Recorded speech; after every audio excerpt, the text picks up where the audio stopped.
Bien, muchachos, en esta clase vamos a hablar un poco sobre las generalidades de osteología. La osteología es la ciencia que estudia el hueso y el tejido óseo en general.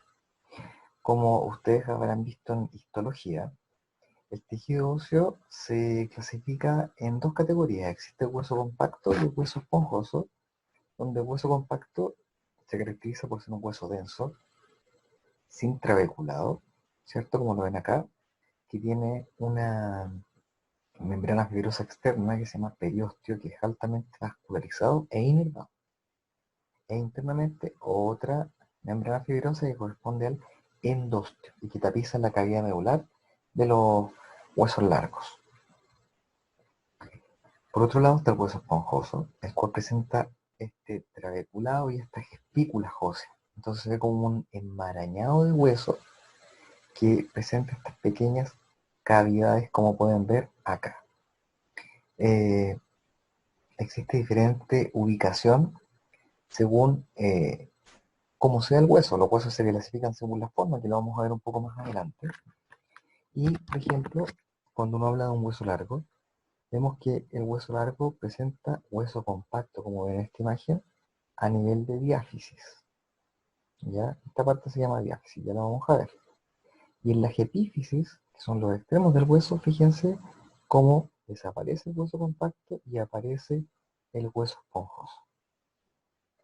Entonces, cuando uno, por ejemplo, este esquema de la mano, acá vemos hueso largo, uno diría ya, en esta zona central que corresponde a la diáfisis hay más hueso compacto y en los extremos, que son las epífisis, predomina el hueso esponjoso.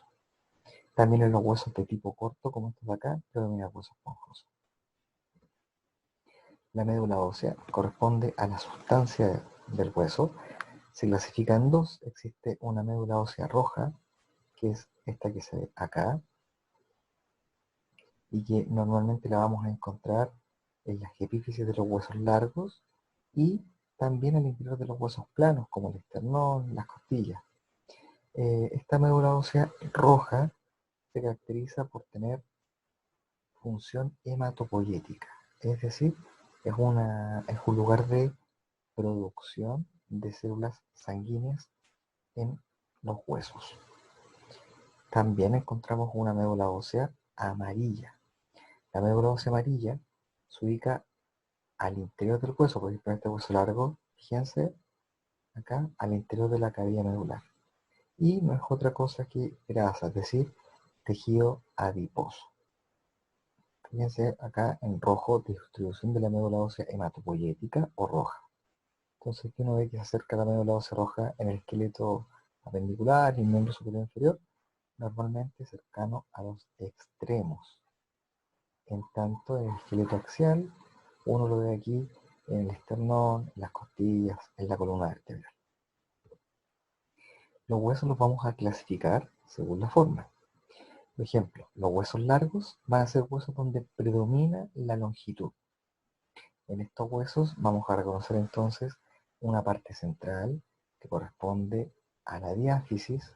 Los extremos se llaman epífisis y la unión donde se une la epífisis con la diáfisis se llama metáfisis, que es donde está el cartílago de crecimiento. Por ejemplo, ustedes pueden ver acá, este es un corte de fémur de este mismo hueso que está acá. Fíjense aquí, uno reconoce esta línea que está ahí. ¿Ven? Aquí hubo cartílago de crecimiento, aquí se empieza a unir la diáfisis con la epífisis. Bueno, y otra característica que tienen los huesos largos súper importante es que en su interior tienen una cavidad medular, eso que está ahí. ¿Ya? Los huesos cortos son huesitos donde no predomina un eje sobre otro, sino que tienen todos más o menos los tres diámetros bastante similares y se caracterizan por ser de tejido óseo esponjoso. Fíjense aquí, comparando los dos que hemos mencionado, en la mano, por ejemplo, uno ve estos huesos largos, metacarpo, las falanges. Por ejemplo, esta falange, la distal, que es muy chiquitita, es casi el tamaño de un hueso del carpo. Sin embargo, aquí se nota claramente un eje longitudinal mayor que un eje transversal. u horizontal. Acuérdense de este tema que lo tocamos en generalidad. Sin embargo, a pesar de tener un tamaño similar, no es un hueso corto, es un hueso largo porque predomina el eje longitudinal. En cambio aquí los tres ejes son relativamente similares y por lo tanto hablamos de hueso corto. Los huesos planos son huesos que están constituidos por una lámina compacta interna, otra lámina compacta externa, y entre ambas láminas compactas, esto que es tejido esponjoso. Este tejido esponjoso, en el caso del cráneo, este es un corte transversal de cráneo, particularmente acá, tiene nombre y se llama diploe. Bien, encontramos otros huesos planos, por ejemplo, como el esternón. Las costillas también.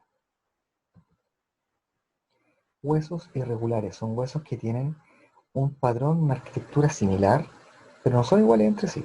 Por ejemplo, acá tenemos vértebras de distintos niveles: cervical, torácico, lumbar. Cervical, fíjense el cuerpo vertebral; el torácico, cuerpo vertebral; lumbar, cuerpo vertebral. Los tres tienen cuerpo vertebral, pero no son iguales entre sí, por eso son irregulares. Los huesos neumáticos son huesos donde encontramos cavidades aéreas al interior del hueso, cavidades amplias. Estos se encuentran solamente en el cráneo. Uno puede escribir aquí como hueso neumático del maxilar, por ejemplo. Fíjense, aquí está parte del proceso palatino de la maxila, desde el arco alveolar de los dientes, proceso alveolar, y al interior encontramos esto que está acá, que es una cavidad aérea muy amplia, que es el seno maxilar.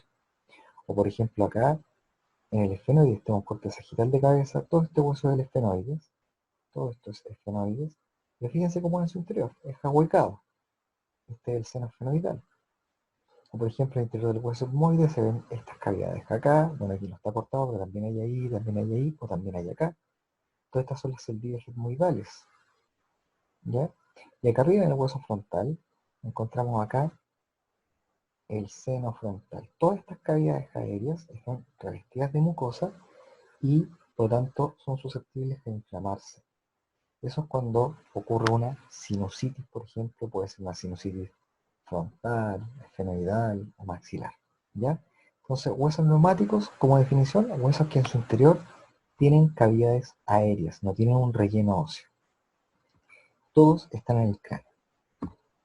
Huesos sesamoideos son huesos que se asocian a un tendón. Su desarrollo, de hecho, se relaciona o está muy vinculado a tendones o ligamentos. Por ejemplo, acá tenemos la patela, antiguamente llamado rótula, y este huesito, fíjense cómo está vinculado acá, donde el cuádriceps, acá el ligamento patelar. También encontramos huesos sesamoideos en la mano, básicamente en la base del pulgar, ¿ya? También podemos tener huesos extra en el cuerpo, ¿eh? Huesos que se llaman accesorios. Fíjense aquí la flecha, señala ese hueso que está ahí. Este hueso se separa de este, y de hecho aquí se ve la separación, que aquí hay que tener harto ojo clínico porque esto se podría interpretar como un rasgo de fractura. Bien, sin embargo no, este es un huesito independiente, es una variación anatómica que se llama hueso central. En la región de la rodilla, específicamente en la fosa poplitea, podemos encontrar otro hueso que se llama hueso favela. Y así hay huesitos subnumerarios que pueden aparecer en el cuerpo y no todo el mundo los tiene y no pasa nada malo por no tenerlos, tampoco por tenerlos. En general, las funciones que tiene este tejido óseo: soporte, ya sabemos que es un soporte rígido para que se inserten músculos y ligamentos; protección, pensemos en el cráneo, el tórax, la pelvis, van a proteger órganos que son nobles, como el cerebro, el corazón, los pulmones, vejiga, recto, ovario, útero, en fin. Movimiento, sistema de palancas, por supuesto. Homeostasis mineral, equilibrio fundamentalmente del calcio y fósforo. Producción de células sanguíneas o hematopoiesis. Acuérdense de la médula ósea rojas, perdón, médula ósea roja. Y la médula ósea amarilla, que actúa como reserva energética, ya que es grasa. El esqueleto se organiza, o se define primero. Lo definimos como el conjunto de huesos articulados. Lo vamos a dividir en un esqueleto que se llama esqueleto axial y otro esqueleto que se llama esqueleto apendicular. El esqueleto axial corresponde al cráneo, al esternón, a las costillas y a la columna vertebral, que eso incluye hasta acá abajo, hasta el sacro. El esqueleto apendicular incluye el miembro libre, que es el miembro superior y el miembro inferior. Los números que ustedes ven ahí corresponden al número de huesos. En este caso, el miembro superior, 64 huesos, el miembro inferior, 62 huesos, bueno, lo mismo acá, cráneo, 28 huesos, en fin, todos los numeritos que están acá. Un detalle, existe una clasificación que corresponde al cíngulo. El cíngulo se refiere a los huesos que van a conectar el esqueleto apendicular con el esqueleto axial. Fíjense en esta imagen. Acá tenemos la escápula, por delante la clavícula, y estos huesitos están conectando el miembro superior con el tórax.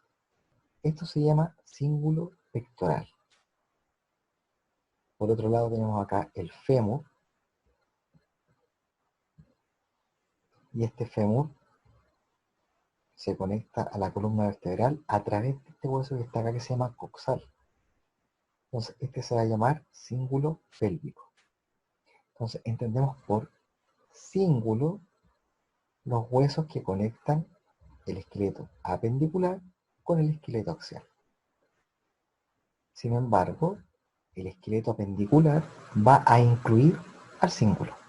Bien, en este caso el miembro superior incluye escápulo-clavícula y el miembro inferior incluye al coxal. Aquí hay una lista de términos que vamos a utilizar en general a lo largo del curso. Fíjense, trocánter, proceso, cóndilo, jámulos, cresta, epicóndilo, surco, foramen, canal, tubérculo, espina, fobia, trocla, bla, bla, bla, bla, bla. Son muchos términos que hacen referencia a diferentes formas que vamos a reconocer en un hueso.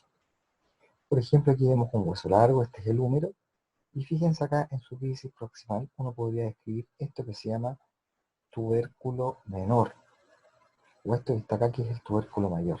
Como pueden ver, un tubérculo corresponde a una elevación ósea. Pero también podemos ver que del tubérculo menor sale una crestita, la cresta del tubérculo menor, o acá el tubérculo mayor sale otra cresta, la cresta del tubérculo mayor. Las crestas también son elevaciones óseas alargadas y normalmente afiladas. También podríamos decir, entre ambas crestas se encuentra el surco intertubercular, que el surco en el fondo corresponde a una depresión alargada.